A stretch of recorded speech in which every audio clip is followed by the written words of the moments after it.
ನನ್ನನ್ನ ದುಶ್ಮನ ಕೆಟ್ಟದಾಗಿ ನನ್ನ ಬಯಸುವಂತರ್ಗೂ ಒಳ್ಳೇದಾಗ್ಲಿ ಅಂತ ಹೇಳಿ ಭಗವಂತನ ಪಾದ ಹಿಡಿದು ಹೋಗ್ತಾ ಇದ್ದೀನಿ. ಯಾಕೆ ಅಂದ್ರೆ ಇಲ್ಲಿ ರಾಯರು ಒಬ್ರೆ, ರಾಯರ ತರ ಇನ್ನೊಬ್ಬರಿಗೆ ಬರುವುದಕ್ಕಾಗಲ್ಲ. ಈಗ ನೋಡಿ, ನಿಮ್ಮ ಮಗಳಿಗೆ 3 ಪವಾಡ ಆಗಿದೆ. 3 ಪವಾಡದಲ್ಲಿ ನನಗೆ 6 ಹೋಳಿಗೆ ಕೊಡ್ಬೇಕಾಗತ್ತೆ. ಒಂದೊಂದು ಹೋಳಿಗೆ, ಒಂದು ಪವಾಡಕ್ಕೆ 2 ಹೋಳಿಗೆ. ಆಯ್ತಾ? ಕೊಡ್ತೀರಲ್ವಾ? ಕೊಡ್ತೀವ್ರಿ, ಆಹಾರ ಖಂಡಿತ ಅಮ್ಮ.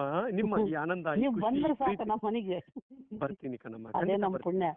ನನಗೆ ಅನಿಸ್ತಿತ್ತು ನಮ್ಮಂತರ ಜೊತೆಗೆಲ್ಲ ಹೆಂಗ್ ಮಾತಾಡ್ತಾರ ಬಿಡು, ನಮ್ಮಂತರ್ಗೆ ಏನ್ ಫೋನ್ ಮಾಡ್ತಾರೆ ಇವ್ರು ಅನ್ಕೊಂತಿದ್ದೆ ನಾನು. ನೈಟ್ ಮಲಗುವಾಗ ನಿಮ್ಮನ್ನ ನೆನೆಸೇ ಮಲಗ್ತೀವ್ರಿ. ಹೌದಮ್ಮ, ಒಳ್ಳೇದಾಗಿ ತಾಯಿ. ತುಂಬಾ ಖುಷಿ ಆಯ್ತು ನಿಮ್ಮ ಪವಾಡ ಕೇಳಿ. ಆದಷ್ಟು ಬೇಗ ನೀವು ಅಂದುಕೊಂಡಿದ್ದ ಕೆಲಸ ಇಲ್ಲ ಯಶಸ್ವಿ ಹೇಳಿದೆ. ನಿಮ್ದು ಕಣ್ಣಿಂದ ನೋಡಿ 4 ಹಾಗಾದ್ರೆ ಇಂಡಿಯಾ ಒಳಗೆ ನೋಡಾಗ ನೀವಾಸಿ ಹಾಕೊಂಡ್ರು ನೋಡಿ. ಇವಾಗ ಇಂಡಿಯಾ ಒಳಗೆ ಎಷ್ಟು ಕೊಡ್ಬೇಕಾಯ್ತಲ್ಲ ಇವಾಗ? ಅನ್ಕೊಂಡು ಹೋಗಿದ್ದೆ ರೀ, ಶುಗರ್ ಕಡಿಮೆ ಆಗ್ಲಿದ್ದೆ. ಶುಗರ್ ನಾರ್ಮಲ್ ಐತ್ರಿ, ಶುಗರ್ ನಾರ್ಮಲ್ ಐತ್ರಿ. ಹಾ, ಅದು ಕಡಿಮೆ ಆಗೈತೆ. Sugar normal. ಈಗ ಕಣ್ಣಿನ ವಿಚಾರಲ್ಲೂ ಕಮ್ಮಿ ಆಗಿದೆ. ಇದೇ ರಾಯರ ಪವಾಡ, ಹೌದಲ್ವ? ಬಹಳ ಸಂತೋಷ. ಅವತ್ತು ಇಡೀ ದಿನ ನೆನ್ಸಿದ್ದೆ ನಾನು. ಜೈ ಶ್ರೀರಾಮ್. ಜೈ ಶ್ರೀರಾಮ್ ಅಣ್ಣ. ಜೈ ಶ್ರೀರಾಮ್. ಜೈ ಶ್ರೀರಾಮ್. ಯಾರಮ್ಮ? ಅಣ್ಣ, ನಾನ್ ಗಂಗಾವತಿಯಿಂದ ನೇಹ ಅಂತ ಹೇಳಿ. ಗಂಗಾವತಿಯಿಂದ ನೇಹ. ನೀವು ಚಟ್ನಳ್ಳಿಗೆ ಬಂದಿದ್ರಲ್ಲ ಮಂತ್ರಾಲಯಕ್ಕೆ, ಅವಾಗ ಪಾದಯಾತ್ರೆಗೆ ಬಂದಿದ್ವಿ ನಾವು, ನಾನು, ನಮ್ಮಮ್ಮ, ನಮ್ಮ ಅತ್ತಿಗೆ. ನಮ್ದು ಮುಸ್ಲಿಮ್ಸ್ ಫ್ಯಾಮಿಲಿ ಅಣ್ಣ.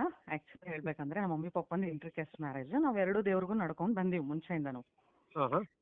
ಬಟ್ ನನಗೇನಂದ್ರೆ, ನಾನು ಇವಾಗ 29 ವರ್ಷ ಮನೇಲಿ ಒಂದು ಎಂಗೇಜ್ಮೆಂಟ್ ಆಗಿ ಎಲ್ಲ ಫಿಕ್ಸ್ ಆಗಿ ಕ್ಯಾನ್ಸಲ್ ಆಗಿತ್ತು ನನಗೆ.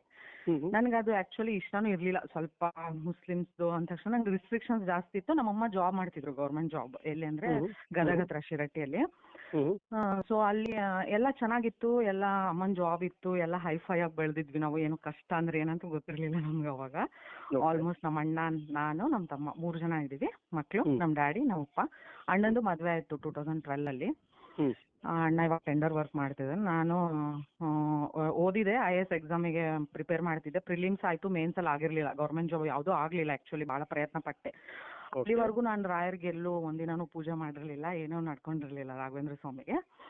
ಹಂಗೆ ಫ್ಯಾಮಿಲಿಯಿಂದ 1-2 ಸಲ ನಮ್ ಚಿಕ್ಕಮ್ಮ, ನಾವು ಅವರೆಲ್ಲ ಹೋಗಿ ಬಂದಿದ್ವಣ್ಣ. 1-2 ಟೈಮ್ಸ್ ಹೋಗಿ ಬಂದಿದ್ವಿ ಮಂತ್ರಾಲಯಕ್ಕೆ.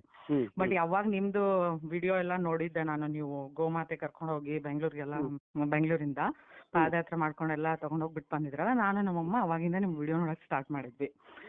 ಸ್ಟಾರ್ಟ್ ಮಾಡಿದೆ. ಅವಾಗ ನನಗೆ ಅನ್ಕೊಂಡೆ, ನಾನು ಯಾಕೆ ರಾಘವೇಂದ್ರ ಸ್ವಾಮಿಗೆ ಪೂಜೆ ಮಾಡಬಾರ್ದು, ನೋಡೋಣ, ನನಗೊಂದು ಜಾಬ್ ಆಗ್ಬೇಕಿತ್ತು. ಅಟ್ಲೀಸ್ಟ್ ನನಗೆ ಐಡೆಂಟಿಟಿ ಬೇಕಿತ್ತು. ನಾನು ದುಡಿದು ಫ್ಯಾಮಿಲಿ ನಡೆಸ್ಬೇಕಂತ ಏನಿರ್ಲಿಲ್ಲ, ಬಟ್ ನನಗೊಂದು ಐಡೆಂಟಿಟಿ ಬೇಕಿತ್ತು. ಅಮ್ಮ ರಿಟೈರ್ಡ್ ಆದ್ರು, ನಾವು ಗಂಗಾವತಿಗೆ ಶಿಫ್ಟ್ ಆಗ್ಬಿಟ್ವಿ. ಆಮೇಲೆ ಎಲ್ರು ಬಂದು ಇಲ್ಲೇ ಸ್ವಂತ ಮನೆ ತಗೊಂಡ್ವಿ, ಎಲ್ಲ ಚೆನ್ನಾಗಿತ್ತು. ಬಟ್ ಇಲ್ಲಿ ಬಂದ ಮೇಲೆ ಸ್ವಲ್ಪ ಫೈನಾನ್ಷಿಯಲ್ ಇಶ್ಯೂ ಸ್ಟಾರ್ಟ್ ಆಗಿದೆ. ಯಾಕಂದ್ರೆ ಅಮ್ಮ ರಿಟೈರ್ಡ್ ಆಗ್ಬಿಟ್ರು, ನಮ್ದು ಫ್ಯಾಮಿಲಿ ಸ್ವಲ್ಪ ಇಲ್ಲಿ ಬಂದ್ಮೇಲೆ ನಮ್ಮ ತಮ್ಮಂದೊಂದು ಇಶ್ಯೂ ಆಗಿ, ಹಂಗಾಗಿ ಸ್ವಲ್ಪ ಪ್ರಾಬ್ಲಮ್ ಅಲ್ಲಿ ಇದ್ವಿ ನಾವು. ಆಮೇಲೆ ನಾನು ರಾಘವೇಂದ್ರ ಸ್ವಾಮಿಗೆ ಪೂಜೆ ಮಾಡಕ್ ಸ್ಟಾರ್ಟ್ ಮಾಡಿದೆ ಹಂಗೆ ಯೂಟ್ಯೂಬ್ ಅಲ್ಲಿ. ಅಂದ್ರೆ ನನಗೇನು ಪರ್ಫೆಕ್ಟ್ ಆಗಿ ಹಿಂಗೆ ಮಾಡ್ಬೇಕಂತ ಗೊತ್ತಿರ್ಲಿಲ್ಲ. ಬೆಳಗ್ಗೆ 3-3:30 ಎದ್ದೇಳೋದು, ರಾಯರಿಗೆ ಪೂಜೆ ಮಾಡೋದು, ಈ ತರ ಎಲ್ಲ ಮಾಡಿದೆ. ನಂದು ಅಷ್ಟರಲ್ಲಿ ಒಂದು ಎಂಗೇಜ್ಮೆಂಟ್ ಫಿಕ್ಸ್ ಆಗಿತ್ತು. ಆಗಿ ಅದು ಎಲ್ಲ ಎಂಗೇಜ್ಮೆಂಟ್ ಆಯ್ತು. ನಮ್ಮ ತಾತನೂ ಸ್ವಲ್ಪ ದೇವ್ರು ಹೇಳ್ತಿದ್ರು. ನಮ್ಮ ತಾತ ತೀರ್ಕೊಂಡ್ರು, ಬಟ್ ನಮ್ಗೆ ಸ್ವಲ್ಪ ಸೂಚನೆ ಸಿಕ್ಕಿತ್ತು ಇದು ಸೆಟ್ ಆಗಲ್ಲ ಅಂತ. ಬಟ್ ನಾನು ಹೇಳ್ತಿದ್ದೆ ನಮ್ಮ ಮನೇಲಿ, ಇವ್ರು ಕೇಳಿರ್ಲಿಲ್ಲ. ಒಳ್ಳೆ ಹುಡುಗ, ಸ್ವಲ್ಪ ನೀನ್ ಚೆನ್ನಾಗಿ ಬೆಳ್ಕೊಂಡ್ ಬಂದ್ಯಾ ಮುಂಚೆಯಿಂದ, ಚೆನ್ನಾಗಿ ಅರ್ನ್ ಮಾಡ್ತಾನ ಹುಡುಗ, ಮಾಡ್ಕೊಂಡ್ಬಿಡು ಅಂದ್ಬಿಟ್ಟು. ನನಗೆ ಅಪ್ಪ ಅಮ್ಮನ ಮಾತಿಗೆ ವಿರುದ್ಧ ಹೋಗಕ್ ನಂಗೂ ಇಷ್ಟ ಇರ್ಲಿಲ್ಲ. ಅವ್ರು ಹೇಳಿದ್ರೆ ಒಳ್ಳೇದಾಗದ್ ಬಿಡು ಅಂತ ನಾನು ನಿಮ್ಮನ್ನು ನೆನ್ಸ್ಕೊಂಡಿದ್ದೆ. ನಿಮ್ದು ಫೋಟೋ ನೋಡಿ ಅನ್ಕೊಂಡೆ ನಾನು, ಅಣ್ಣ ನನಗೆ ಸೆಟ್ ಆಗಂಗಿದ್ರೆ ಇದಾಗ್ಲಿ, ಇಲ್ಲ ಮುಂದೆ ನಾನು ಚೆನ್ನಾಗಿರಲ್ಲ ಅಂತಂದ್ರೆ ನೀವೇ ನೋಡ್ಕೋಬೇಕು ನನ್ನ ಅಂತ. ನಿಮಗೆ ರಾಯರಿಗೆ ಇಬ್ರಿಗೂ ನಾನು ಅವತ್ತು ಕುತ್ಕೊಂಡು 10 ಪ್ರೇ ಮಾಡ್ಕೊಂಡಿದ್ದೆ. ಆಮೇಲೆ ನಾವು ಫೋಟೋ ನೋಡಿ ಅನ್ಕೊಂಡಿದ್ದೆ. ನಾನು ಜಸ್ಟ್ ಫೋಟೋ ನೋಡಿ ಅನ್ಕೊಂತಿದ್ದೆ ನಿಮ್ದು. ನನ್ಗೆ ನಿಮ್ದು ಸುಮಾರು ಸರಿ ಕಾಲ್ ಮಾಡಿದೆ, ಸಿಕ್ಕಿರ್ಲಿಲ್ಲ ಕಾಲ್ ನನಗೆ. ಯಾವಾಗ ನಿಮ್ದು ಕಾಲ್ ಕನೆಕ್ಟ್ ಆಗಿತ್ತಂದ್ರೆ ತುಂಬಾ ಲೇಟ್ ಆಗಾಯ್ತು. ಅದಕ್ಕಿಂತ ಮುಂಚೆ ನಾನು ಹಂಗೆ ನಿಮ್ ಫೋಟೋ ನೋಡಿ, ರಾಯರ್ ಫೋಟೋ ನೋಡಿ ನಿಮ್ಮನ್ನ ನಾನು ಲಾಸ್ಟ್ ಸಿಕ್ಕಿರೋದು ಚಟ್ನಳ್ಳಿ ಅಣ್ಣ. ನೀವು ಬಂದಿದ್ರಲ್ಲ ಪಾದಯಾತ್ರೆಗೆ, ನಾನು ಬಂದಿದ್ದೆ ಅವಾಗ. ನಾನು ನಮ್ಮಮ್ಮ ಅವ್ರು ಬಂದಿದ್ವಿ. ಚಟ್ನಳ್ಳಿಗೆ ಬಂದಿದ್ರಿ? ಬಂದಿದ್ದೆ ಅಣ್ಣ. ಅಂದ್ರೆ ಇವಾಗ ಪಾದಯಾತ್ರೆ ಮಾಡುವಾಗ ಇವಾಗ್ಲನ? ಅಂದ್ರೆ ಲಾಸ್ಟ್ ಟೈಮ್ ಯಾವಾಗಣ್ಣ, ಡೇಟ್ ನೆನಪಿಲ್ಲ, ಡಿಸೆಂಬರ್ ಅಲ್ಲಣ್ಣ ನನ್ನ ಬರ್ಡೇ ಇತ್ತು ನೋಡ್ರಿ ಅವಾಗ. ನೀವು ಆಶೀರ್ವಾದನೂ ಮಾಡಿದ್ರಿ ಅವತ್ತು. ನನ್ನ ಬರ್ಡೇ ಇತ್ತು, ಅವತ್ತೇ ಸಿಕ್ಕಿದ್ರಿ ನೀವು ಆಕ್ಚುಲಿ. ಒಳ್ಳೇದಾಗ್ಲಿ ತಾಯಿ. ಅವಾಗ ಏನಾಯ್ತಂದ್ರೆ, ನಾನು ಅದೆಲ್ಲ ಪೂಜೆ ನಂಗೆ ಗೊತ್ತಾಗ್ಲಿಲ್ಲ, ಹೆಂಗ್ ಪೂಜೆ ಮಾಡ್ಬೇಕು ಏನೂ ಗೊತ್ತಿರ್ಲಿಲ್ಲ ನನಗೆ. ಸುಮ್ನೆ ದೀಪ ಹಚ್ತಿದ್ದೆ, ರಾಯರ ಹತ್ರ ಅನ್ಕೊಂತಿದ್ದೆ. ಯಾವಾಗ ನಾನು ಸ್ವಲ್ಪ ನಿಮ್ ವಿಡಿಯೋಸ್ ನೋಡಕ್ ಸ್ಟಾರ್ಟ್ ಮಾಡಿದೆ, ನಂಗೆ ಮೋಟಿವೇಟ್ ಆಯ್ತು, ನಾನು ಮಾಡ್ಬೇಕು ರಾಯರಿಗೆ ಅಟ್ಲೀಸ್ಟ್ ಪೂಜೆ ಅಂತ. ನಾನು ಸುಮ್ನೆ ನಿಮ್ದು ಯೂಟ್ಯೂಬ್ ಅಲ್ಲಿ ಎಲ್ಲ ನೀವು ಪೂಜೆ ವಿಧಾನ ಹೇಳ್ಕೊಟ್ಟಿದ್ರಲ್ಲ, ನಂಗೆ ಅಷ್ಟು ಕ್ಲಾರಿಟಿ ಇರ್ಲಿಲ್ಲ. ಯಾಕಂದ್ರೆ ಒಬ್ಬೊಬ್ರದ್ದು ಒಂದೊಂದು ದೀಪ ಬರ್ತಿತ್ತು, ಆ ತರ ಎಲ್ಲ ಇತ್ತು. ಬಟ್ ನಾನೇನ್ ಅನ್ಕೊಂಡೆ ಅಂದ್ರೆ, ರಾಯರೇ ನಂಗೆ ಗೊತ್ತಿಲ್ಲ, ನನ್ಗೆ ನಂಗೆ ಹೆಂಗೆ ನನ್ನ ಮನಸ್ಸಿಂದ ನಾನು ಪೂಜೆ ಮಾಡ್ತೀನಿ, ನನಗೆ ನೀವೇ ದಾರಿ ತೋರಿಸ್ಬೇಕಷ್ಟೇ. ನಾನು ಅವ್ರ ಮೂಲಕ ಬರ್ತಿದ್ದೀನಿ DSS ಗುರುಗಳ ಮೂಲಕ ನಿಮ್ಮ ಹತ್ರ. ನೀವ್ ಹೆಂಗ್ ದಾರಿ ತೋರಿಸ್ತೀರಾ ನಂಗೆ ಗೊತ್ತಿಲ್ಲ, ನೀವೇ ದಾರಿ ತೋರಿಸ್ಬೇಕಂತಂದು ಆ ಎಂಗೇಜ್ಮೆಂಟ್ ಫಾರ್ವರ್ಡ್ ಆಗಿದ್ದೀನಾ? ಆಗಿದೆ ಅಣ್ಣ, 2 ಪವಾಡ ಆಗಿದೆ, 2 ಹೇಳ್ತೀನಿ. Okay. ಏನಂದ್ರೆ ಒಂದು DSS ಗುರುಗಳ ಮೂಲಕ ನಿಮ್ಮ ಹತ್ರ ಬರ್ತಿದ್ದೀನಿ ರಾಯರೇ, ನೀವೇ ದಾರಿ ತೋರಿಸ್ಬೇಕಂತ. ಎಂಗೇಜ್ಮೆಂಟ್ ಅಲ್ಲಿ ಸ್ವಲ್ಪ ಅವರು ಮುಂಚೆ ಮದುವೆ ಆಗೋದಕ್ಕಿಂತ ಮುಂಚೆ ನನ್ಗೇನು ಬೇಡ, ವರದಕ್ಷಿಣೆ ಬೇಡ, ಅದು ಬೇಡ ಅಂತ ಬಳ್ಳಾರಿ ಅವ್ರ ಅಣ್ಣವ್ರು ಬಂದು ಎಲ್ಲ ಅವರೇ ನಮ್ಗೆ ಹುಡುಗಿ ಭಾಳ ಇಷ್ಟ ಆಗಿದ್ದಾಳೆ ಹಂಗೆ ಹಿಂಗೆ ಅಂತ ಎಲ್ಲ ಮಾಡ್ಕೊಂಡು ಹೋದ್ರು. ಮಾಡ್ಕೊಂಡು ಹೋಗೋವರೆಗೂ ಒಂದ್ ರೀತಿ ಇದ್ರು. ಎಂಗೇಜ್ಮೆಂಟ್ ಮಾಡ್ಕೊಂಡು ಹೋದಾದ್ಮೇಲೆ ಅವ್ರ ಬಣ್ಣ ಎಲ್ಲ ಬದಲಾಯ್ತು. 10 ಲಕ್ಷ ದುಡ್ಡು ಬೇಕು ನಮಗೆ, ಅದು ಬೇಕು, ಲಾಂಗ್ ನೆಕ್ಲೆಸ್ ಬೇಕು, ಗೋಲ್ಡ್ ಹಾಕ್ರಿ, ಅದು ಇದು ಅಂತ. ನಾನ್ ಮೊದ್ಲೇ ಬೀಯಿಂಗ್ ಎಜುಕೇಟೆಡ್, ನನಗೆ ಅವೆಲ್ಲ ಇಷ್ಟ ಇರ್ಲಿಲ್ಲ. ನನಗೆ ನಮ್ಮ ಮನೇಲಿ ಕ್ಲಿಯರ್ ಆಗಿ ಹೇಳ್ಬಿಟ್ಟೆ, ನನಗೆ ಇದು ಯಾಕೋ ಒಂಥರ ವ್ಯಾಪಾರ ಅನಿಸ್ತಿದೆ, ಮದುವೆ ಅಂತ ಅನಿಸ್ತಿಲ್ಲ, ನಾನು ಮಾಡ್ಕೊಳ್ಳಲ್ಲ ಅಂತ. ನಾನು ಸ್ವಲ್ಪ ತದ್ದು ವಿರುದ್ಧವಾದ ಹುಡುಗಿ ನಮ್ಮ ಮನೇಲಿಂದ ಮುಂಚೆಯಿಂದ. ಏನಂದ್ರೆ ಅಂದವಾದ ಏನೂ ನಂಬಲ್ಲ ನಾನು. ಬ್ಲೈಂಡ್ ರೀಸನ್ಸ್ ಏನಿದ್ರು ನಾವು ಎಲ್ಲ ನನಗೆ ಇಷ್ಟ ಆಗಲ್ಲ. ಬ್ಲೈಂಡ್ ಕಸ್ಟಮ್ಸ್, ನೀ ಹಿಂಗೆ ಇರಬೇಕು, ಮುಸ್ಲಿಂ ಅಂದ್ರೆ ಬುರ್ಕನೇ ಹಾಕ್ಬೇಕು, ಹಂಗೆ ಇರ್ಬೇಕು, ಅವೆಲ್ಲ ನನಗೆ ಸ್ವಲ್ಪ ಮುಂಚೆಯಿಂದ ಸ್ವಲ್ಪ ಅಪೋಸಿಟ್ ಮನೇಲಿ. ಯಾಕಂದ್ರೆ ಅಮ್ಮನೂ ನನಗೆ ಆ ಥರನೇ ಬೆಳೆಸಿದ್ರಿಂದ ಸ್ವಲ್ಪ ನಾನು ಎಲ್ಲಾನು ನಂಬ್ತೀನಿ. ನಾನು ಅದು ದೇವ್ರಿಗೂ ಮಾಡ್ತೀನಿ, ನಮ್ಮ ದೇವ್ರಿಗೂ ನಮಾಜ್ ಮಾಡ್ತೀನಿ, ಹಿಂದೂ ಮಂದಿ ದೇವ್ರಿಗೂ ನಡ್ಕೊಂತೀನಿ, ಎಲ್ಲದಕ್ಕೂ ನಡ್ಕೊಂತೀನಿ. ಬಟ್ ನಾನು ಬ್ಲೈಂಡ್ ಕಸ್ಟಮ್ಸ್ನ ನಂಬ್ತಿರ್ಲಿಲ್ಲ. ನನಗೆ ರಾಯರದು ಮುಂಚೆಯಿಂದ ನನಗೆ ರಾಯರದು ಗೊತ್ತಿತ್ತು ಏನೇನು ಪವಾಡ ಮಾಡಿದಾರೆ. ಬಟ್ ನನಗೆ ನೀಟಾಗಿ ಒಬ್ರು ದಾರಿ ತೋರಿಸೋರಿರ್ಲಿಲ್ಲ, ನಿಮ್ಮಿಂದ ಸಿಕ್ತದು. ನಾನು 9 ವಾರ ರಾಯರಿಗೆ ಪೂಜೆ ಅನ್ಕೊಂಡಣ. ಕರೆಕ್ಟ್ ಬೆಳಗ್ಗೆ ಎದ್ದೇಳ್ತಿದ್ದೆ, 3 ಗಂಟೆಗೆ ಪೂಜೆ ಮಾಡಿದೆ. ನಾನು ತುಪ್ಪದ ದೀಪ ಹಚ್ಚಿ ಎಲ್ಲ ಹಚ್ಚಿ, ಹೂವು, ಹಣ್ಣು, ಹಾಲು ಅದೆಲ್ಲ ನನ್ನ ಕೈಲೇ ಎಷ್ಟು ಸಾಧ್ಯನೋ ಅಷ್ಟು ಮಾಡಿದೆ. 3ನೇ ವಾರಕ್ಕೆ ನಂಗೆ ಒಂದು ಪವಾಡ ಆಯ್ತಣ್ಣ. ಏನಂದ್ರೆ ಹುಡುಗನ ಮನೆಯಿಂದ ಕಾಲ್ ಬಂತು, ಇಲ್ಲ ನಮಗ್ ಸೆಟ್ ಆಗಲ್ಲ ಇದು. ನಾನು ಅನ್ಕೊಂಡಿದ್ದೆ, ನಾನು ರಾಯರ್ಗೆ ಏನ್ ಅನ್ಕೊಂಡ್ ಪೂಜೆ ಮಾಡಿದ್ದೆ ಅಂದ್ರೆ, ಈ ಹುಡುಗನ್ ಜೊತೆ ನನ್ನ ಜೀವನ ಚೆನ್ನಾಗಿರುತ್ತಂದ್ರೆ ರಾಯರೇ ಕೂಡಿಸ್ಬೇಕು ನೀವು 9 ವಾರದ ಒಳಗೆ ಎಲ್ಲ ಕ್ಲಿಯರ್ ಆಗಿ. ಎಂಗೇಜ್ಮೆಂಟ್ ಆಗ್ಬಿಟ್ಟಿತ್ತು, ಮನೆಯವ್ರು ಸೇರಿ ಎಂಗೇಜ್ಮೆಂಟ್ ಮಾಡ್ಬಿಟ್ರು ಅರ್ಜೆಂಟ್ ಅಲ್ಲಿ. ಸೊ ನೀವು ನನಗೆ ಏನು ದಾರಿ ತೋರಿಸ್ತಿಲ್ಲ, ನನ್ನ ಲೈಫ್ ಹೆಂಗೆ ಹಾಳಾಗೋಗುತ್ತೋ ಅಂತ ಭಯ ಆಗ್ತಿದೆ ನನಗೆ. ನೀವು ನನ್ನ ಜೊತೆ ಇದ್ದೀರಿ, ನಾನು ಇಷ್ಟು ಭಕ್ತಿಯಿಂದ ನಿಮ್ಮನ್ನು ನಂಬಿದ್ದೀನಿ, ಎಲ್ಲಾನು ಮಾಡ್ತಿದ್ದೀನಿ, ನಾನು ನಾನ್ ವೆಜ್ ಬಿಡ್ತೀನಿ, ಎಲ್ಲಾನು ಬಿಟ್ಟು ನಿಮ್ಗೋಸ್ಕರ ನಾನು ಹೆಂಗ್ ಸರೆಂಡರ್ ಆಗ್ಬೇಕು ಅದೆಲ್ಲ ಆಗ್ಬಿಟ್ಟು ನನ್ನ ಮನಸ್ಸಿಂದ. ನೀವು ನನಗೆ ದಾರಿ ತೋರಿಸ್ಬೇಕು. DSS ಗುರುಗಳ ಮೂಲಕ ನಾನು ಬಂದೀನಿ, ನೀವು ನನಗೆ ದಾರಿ ತೋರಿಸ್ಬೇಕು. ನಾನು ಅವ್ರನ್ನ ಕೂಡ ಇದುವರೆಗೂ ಭೇಟಿ ಆಗಿಲ್ಲ, ಅವ್ರ ಆಶೀರ್ವಾದನೂ ನನಗೆ ಮಾಡಿಸ್ಬೇಕು ನೀವು ಅಂತ ಅನ್ಕೊಂಡು ಪೂಜೆ ಮಾಡಿದೆ. 3ನೇ ವಾರ ಹುಡುಗನ ಮನೆಯಿಂದನೇ ಬಂತು. ಏನಂದ್ರೆ, ಇಲ್ಲ ನಾವು ಹೇಳಿದ ಥರ ನೀವು ಮಾಡ್ಕೊಡಕ್ಕಾಗಲ್ಲ ಅಂದ್ರೆ ಬೇಡ, ಇದು ಎಂಗೇಜ್ಮೆಂಟ್ ಕ್ಯಾನ್ಸಲ್ ಆಗಿ. ಅವಾಗಲೇ ನನಗೆ ರಾಯರಿಂದ ಸೂಚನೆ ಸಿಕ್ಕಿತ್ತು ಹೂ ಮೂಲಕ, ಆಗಲ್ಲ ಇದು, ನಾನು ನಿಮ್ ಜೊತೆ ಇದೀನಿ ಮಗಳೇ, ನೀನು ಹೋಗು, ಈ ಹುಡುಗಂದೆಲ್ಲ ಕ್ಯಾನ್ಸಲ್ ಆಗುತ್ತೆ, ಅದು ನೀನು ಅಲ್ಲಿ ಸೆಟ್ ಆಗಲ್ಲ ಅಂತ.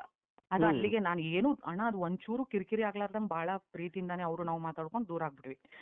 ಅದು ಅಲ್ಲಿಗೆ ಮುಗೀತು. ಮತ್ತೆ ನಾನು ರಾಯರಿಗೆಲ್ಲ ಏನೇನು ಮಠಕ್ಕೆ ಹೋದೆ, ಪೂಜೆ ಮಾಡಿದೆ, ಏನೇನು ಅನ್ಕೊಂಡಿದ್ದೆಲ್ಲ ಸೇವೆ ಮಾಡ್ಕೊಂಡು ಬಂದೆ. ಇಲ್ಲೇ ಗಂಗಾವತಿಯಲ್ಲೇ ರಾಯರ ಓಣಿ ಅಂತಾನೆ ಇದೆ ಇಲ್ಲಿ, ಅಲ್ಲಿ ರಾಯರ ಮಠ ಇದೆ, ಅಲ್ಲಿ ಹೋಗಿ ಪೂಜೆ ಎಲ್ಲ ಮಾಡ್ಕೊಂಡು ಆಮೇಲೆ ಮಂತ್ರಾಲಯಕ್ಕೆ ಹೋಗಿ ಬಂದೆ.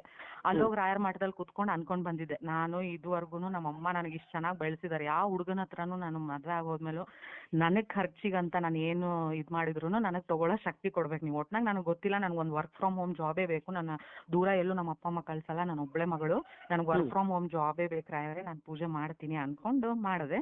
7ನೇ ವಾರ ಚಟ್ನಹಳ್ಳಿಯಲ್ಲಿ ನೀವು ಸಿಕ್ಕ್ರಿ ನನಗೆ.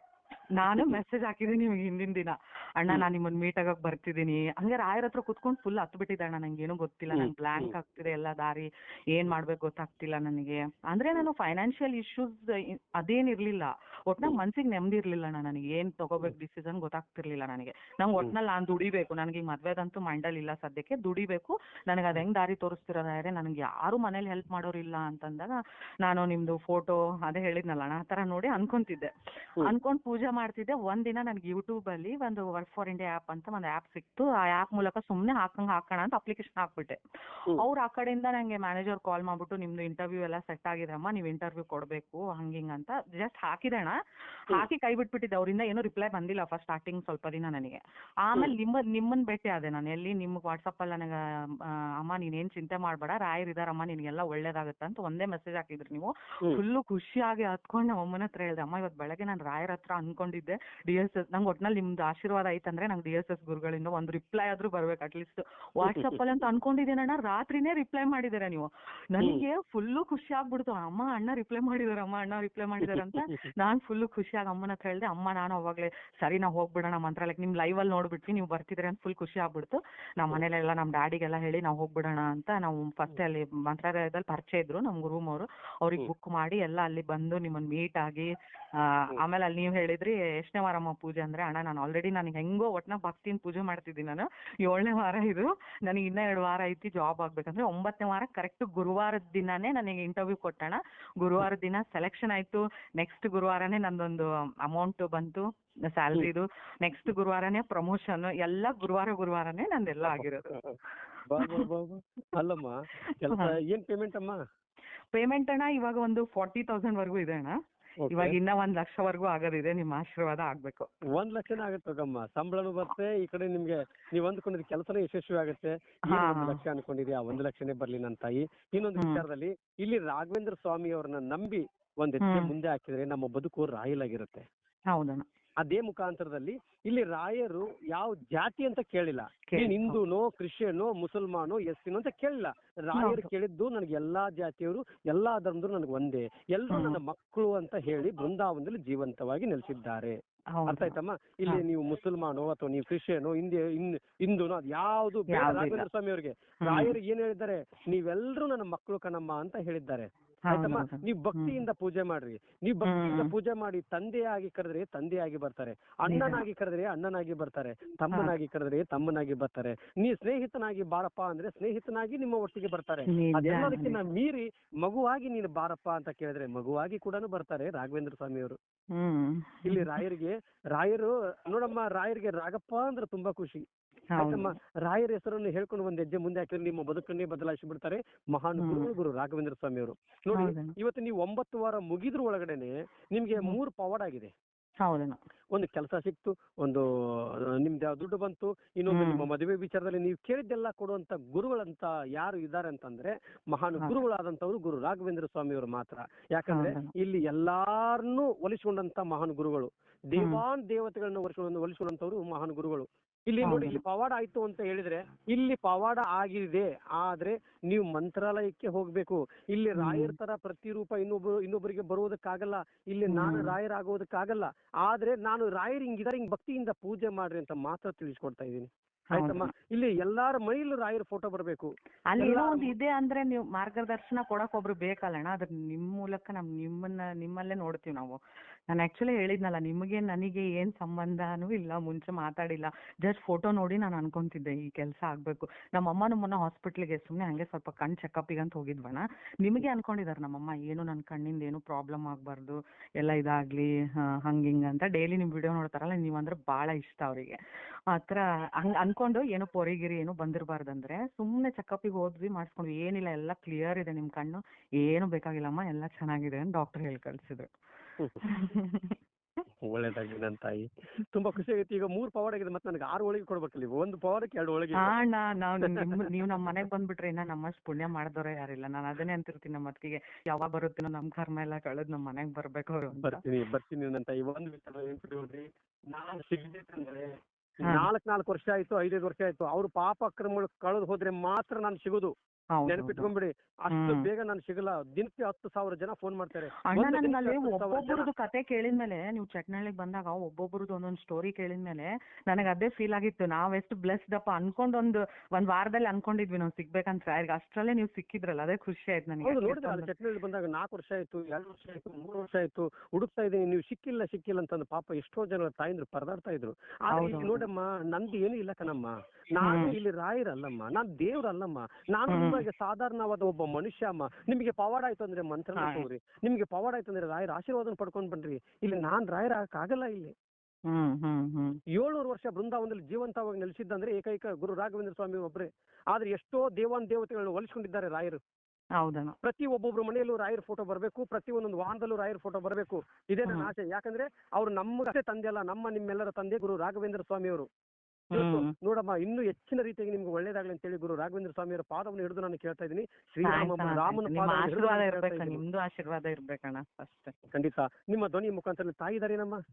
ಇದಾರಣ್ಣ. ಮಾತಾಡ್ಲಿ ನಮ್ಮ ಒಂದೆರಡು ಮಾತು. ಮಾತಾಡ್ರಣ. ಕೊಡು ತಾಯಿ. ಜೈ ಶ್ರೀರಾಮ್ ಗುರುಜಿ. ಜೈ ಶ್ರೀರಾಮ್. ಜೈ ಶ್ರೀರಾಮ್. ತಾಯಿ ಹೇಗಿದ್ದೀರಾ ತಾಯಿ? ಚೆನ್ನಾಗಿದ್ದೀನಿ. ತಾವು ಚೆನ್ನಾಗಿದ್ದೀರಿ? ಅದ್ಭುತವಾಗಿದ್ದೀನಿ ತಾಯಿ. ಏನಮ್ಮ, ಮಗಳಿಗೆ ಅದ್ಭುತವಾಗಿ ಪವಾಡ ಆಗಿದೆ. 3 ಪವಾಡ ಆಗಿದೆ ನೋಡಿ. ರಾಯರ್ ಇಲ್ಲ ಅನ್ನೋರಿಗೆ ಈ ಮಾತು ಒಂದೇ ಮಾತು ನನ್ನ ಧ್ವನಿ ಮುಖಾಂತರ ಹೇಳೋದು ಒಂದೇ, ರಾಯರ್ ಇಲ್ಲ ಅನ್ನೋರು ಈ ವಿಡಿಯೋ ನೋಡಿದ್ರೆ ಸಂಪೂರ್ಣವಾಗಿ ಅರ್ಥ ಆಗುತ್ತೆ. ಯಾಕೆಂದ್ರೆ ಇಲ್ಲಿ ಜಾತಿ ಕೇಳಿಲ್ಲ, ಏನು ಕೇಳಿಲ್ಲ ರಾಯರು. ನೀನು ಭಕ್ತಿಯಿಂದ ನನ್ನನ್ನು ಪೂಜೆ ಮಾಡು, ನೀನ್ ಕೇಳಿದ್ದೆಲ್ಲ ನಾನು ಕೊಡ್ತೀನಿ ಅಂತ ಹೇಳಿದ್ದಾರೆ. ಇವತ್ತು ನೋಡಿ, ನೀವೇ ಹೇಳಿದ್ರಿ ನಾನು ಈ ತರ ಪೂಜೆ ಮಾಡ್ಬೇಕು ಅನ್ಕೊಂಡಿದೀನಿ, ನಾನು ಮುಸ್ಲಿಮ್ಸ್ ಅಂತ. ನೋಡಿ, ಮುಸ್ಲಿಮ್ಸ್ ಆದ್ರೂ ಪರವಾಗಿಲ್ಲ, ಹಿಂದೂ ಆದ್ರೂ ಪರವಾಗಿಲ್ಲ, ಕ್ರಿಶ್ಚಿಯನ್ ಆದ್ರೂ ಪರವಾಗಿಲ್ಲ, ಎಸ್ ಸಿ ಆದ್ರೂ ಪರವಾಗಿಲ್ಲ, ಇಲ್ಲಿ ಜಾತಿ ನೋಡ್ಲಿಲ್ಲ ರಾಘವೇಂದ್ರ ಸ್ವಾಮಿ ಅವರು. ರಾಯರ್ ನೋಡಿದ್ ಒಂದೇ, ನೀವು ನನ್ನ ಮಕ್ಕಳು ಅಂತ ನೋಡಿದ್ದಾರೆ. ಹೌದಲ್ಲಮ್ಮ? ಅದಕ್ಕೆ ನಾನು ಹೇಳ್ತಾ ಇದ್ದೀನಮ್ಮ, ನನಗೂ ಸ್ನೇಹಿತರಿದ್ದಾರೆ, ನನಗೂ ಮುಸ್ಲಿಂ ಸ್ನೇಹಿತರಿದ್ದಾರೆ, ಎಲ್ಲರೂ ಇದ್ದಾರೆ. ಆದ್ರೆ ಎಷ್ಟು ಭಕ್ತಿಯಿಂದ ನನ್ನ ಒಟ್ಟಿಗೆ ಮಂತ್ರಾಲಯಕ್ಕೆ ಬರ್ತಾರೆ ಗೊತ್ತೇನಮ್ಮ? ಎಷ್ಟು ಜನ, ಎಲ್ಲಾರಿಗೂ ಹೇಳೋದು ಒಂದೇ ನಾನು, ಇಲ್ಲಿ ನಾವೆಲ್ಲರೂ ಒಂದೇ, ನಾವೆಲ್ಲ ಅಣ್ಣ ತಮ್ಮಂದಿರು. ಇಲ್ಲೆಲ್ಲ ನಾನು ಲೋಕ ಕಲ್ಯಾಣಕ್ಕೋಸ್ಕರ ನನ್ನನ್ನು ಹುಟ್ಟಿಸಿದಾರೇನೋ ನನ್ನ ತಂದೆ ತಾಯಿಂದಿರು. ಇವತ್ತು ಲೋಕ ಸಂಚಾರ, ನಾನು ದೇಶವನ್ನು ಸುತ್ತಿ ಎಲ್ಲಾರ ಪಾಪ ಕರ್ಮಗಳು ಕಳೆದು ಹೋಗ್ಲಿ, ನನ್ನನ್ನ ಬೈಯುವಂತವ್ರಿಗೂ ಒಳ್ಳೇದಾಗ್ಲಿ, ನನ್ನನ್ನ ದುಶ್ಮನ ಕೆಟ್ಟದಾಗಿ ನನ್ನ ಬಯಸುವಂತವ್ರಿಗೂ ಒಳ್ಳೇದಾಗ್ಲಿ ಅಂತೇಳಿ ಭಗವಂತನ ಪಾದ ಹಿಡಿದು ಹೋಗ್ತಾ ಇದ್ದೀನಿ. ಯಾಕೆ ಅಂದ್ರೆ ಇಲ್ಲಿ ರಾಯರು ಒಬ್ರೆ, ರಾಯರ್ ತರ ಇನ್ನೊಬ್ಬರಿಗೆ ಬರುವುದಕ್ಕಾಗಲ್ಲ. ಈಗ ನೋಡಿ, ನಿಮ್ಮ ಮಗಳಿಗೆ 3 ಪವಾಡ ಆಗಿದೆ. 3 ಪವಾಡದಲ್ಲಿ ನನಗೆ 6 ಹೋಳಿಗೆ ಕೊಡ್ಬೇಕಾಗತ್ತೆ. ಒಂದೊಂದು ಹೋಳಿಗೆ, ಒಂದು ಪವಾಡಕ್ಕೆ 2 ಹೋಳಿಗೆ. ಆಯ್ತಾ? ಕೊಡ್ತೀರಲ್ವಾ? ಕೊಡ್ತೀವ್ರಿ, ಹಾರ ಕೊಡ್ತೀವಿ. ಖಂಡಿತಮ್ಮ, ನಿಮ್ಮ ಈ ಆನಂದ, ನೀವು ಬಂದ್ರೆ ಸಾಕು ನಮ್ಮ ಮನೆಗೆ. ಬರ್ತೀನಿ ಕಣಮ್ಮ, ಅದೇ ನಮ್ಮ ಪುಣ್ಯ. ನನಗೆ ಅನಿಸ್ತಿತ್ತು ನಮ್ಮಂತರ ಜೊತೆಗೆಲ್ಲ ಹೆಂಗ್ ಮಾತಾಡ್ತಾರ ಬಿಡು, ನಮ್ಮಂತರ್ಗೆ ಏನ್ ಫೋನ್ ಮಾಡ್ತಾರೆ ಇವರು ಅನ್ಕೊಂತಿದ್ದೆ ನಾನು. ನೈಟ್ ಮಲಗುವಾಗ ನಿಮ್ಮನ್ನ ನೆನೆಸೇ ಮಲಗ್ತೀವ್ರಿ. ಹೌದಮ್ಮ, ಒಳ್ಳೇದಾಗಿ ತಾಯಿ. ತುಂಬಾ ಖುಷಿ ಆಯ್ತು ನಿಮ್ಮ ಪವಾಡ ಕೇಳಿ. ಆದಷ್ಟು ಬೇಗ ನೀವು ಅಂದುಕೊಂಡಿದ್ದ ಕೆಲಸ ಇಲ್ಲ ಯಶಸ್ವಿ ಹೇಳಿದೆ. ನಿಮ್ದು ಕಣ್ಣಿಂದ ನೋಡಿ 4 ಹಾಗಾದ್ರೆ ಇಂಡಿಯಾ ಒಳಗೆ ನೋಡಾಗ ನಿವಾಸಿ ಹಾಕೊಂಡ್ರು ನೋಡಿ. ಇವಾಗ ಇಂಡಿಯಾ ಒಳಗೆ ಎಷ್ಟು ಕೊಡ್ಬೇಕಾಯ್ತಲ್ಲ ಇವಾಗ? ಅನ್ಕೊಂಡು ಹೋಗಿದ್ದೆ ರೀ, ಶುಗರ್ ಕಡಿಮೆ ಆಗ್ಲಿದ್ದೆ. ಶುಗರ್ ನಾರ್ಮಲ್ ಐತ್ರಿ, ಶುಗರ್ ನಾರ್ಮಲ್ ಐತ್ರಿ. ಹಾ, ಅದು ಕಡಿಮೆ ಆಗೈತೆ. Sugar normal. ಈಗ ಕಣ್ಣಿಂದ ವಿಚಾರಲ್ಲೂ ಕಮ್ಮಿ ಆಗಿದೆ. ಇದೇ ರಾಯರ್ ಪವಾಡ, ಹೌದಲ್ವಾ? ಬಹಳ ಸಂತೋಷ ಆಗ್ಬಿಡ. ಅವತ್ತು ಇಡೀ ದಿನ ನೆನ್ಸಿದ್ದೆ ನಾನು, ಸಂತೋಷ ಒಂದ್ ದಿವಸ. ಒಳ್ಳೇದಾಗ್ಲಿ ತಾಯಿ, ತುಂಬಾ ಖುಷಿ ಆಗುತ್ತೆ. ಅದರಲ್ಲಿ ನಿಮ್ಮ ಮಗಳದ್ದು ಪವಾಡ ಕೇಳಿದ್ರೆ ಮೈಯೆಲ್ಲ ರೋಮಾಂಚನ ಆಗುತ್ತೆ ಕಣಮ್ಮ. ಒಳ್ಳೇದಾಗ್ಲಿ, ಆದಷ್ಟು ಬರ್ತೀನಿ ತಾಯಿ, ನಿಮ್ಮ ಮನೆಗೆ ಬರ್ತೀನಿ, ಆದಷ್ಟು ಬೇಗ ಬರ್ತೀನಿ ಕಣಮ್ಮ. ಆಯ್ತು, ಒಳ್ಳೇದಾಗ್ಲಿ. ಒಂದ್ಸಲ ತಾಯಿ ಪೂಜ್ಯಾಯ ರಾಘವೇಂದ್ರಾಯ ಸತ್ಯ ಧರ್ಮ ರಥಾಯ ಚ ಭಜತಾಂ ಕಲ್ಪವೃಕ್ಷಾಯ ನಮತಾಂ ಕಾಮಧೇನುವೆ ರಾಯರಿದ್ದಾರೆ.